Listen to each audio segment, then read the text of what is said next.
The fog rolled in earlier than usual that evening, swallowing the street so completely that even the closest houses looked like faint sketches fading off the edge of the world.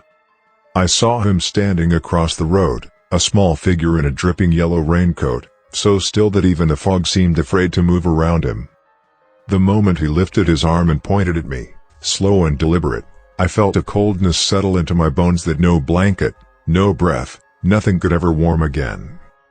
When I ran inside and heard the wet footsteps pacing outside my window, each step heavier than the last, I realized the fog wasn't hiding him.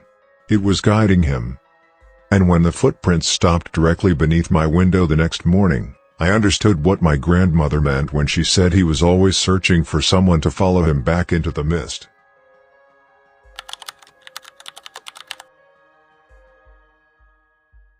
The found room felt wrong that day, like the air was thicker, watching me, waiting for me to notice the old blue school bag that somehow had my name written on it in handwriting that almost looked like mine, but moved in ways handwriting shouldn't move.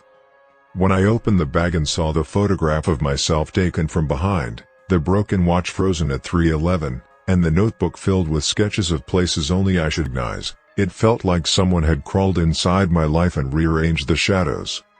Each drawing grew darker, more detailed, as if the artist was standing closer to me every time, until the final one showed a tall figure behind me with its hand resting on my shoulder like it had been waiting there all along.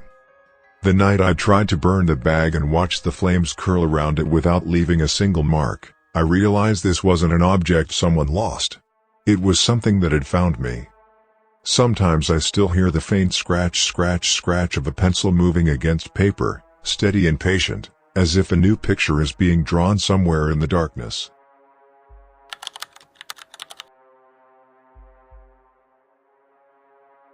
First noticed the strange doll on Mina's bed, its cracked porcelain face tilted in a smile just a little too wide, like it understood something about us that we were never meant to know.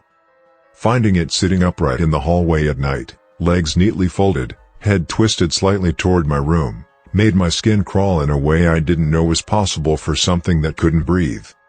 The soft scraping sound coming from under Mina's bed grew louder each night, like tiny fingers dragging across wood, inching closer, and whispering her name in a voice too soft to be real.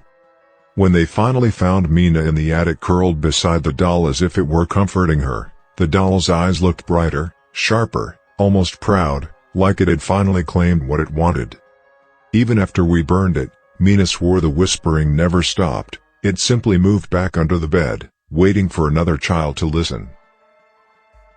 I hope you liked this video. The Hollow chapter will return with more terror and horror. Like and subscribe to stay updated.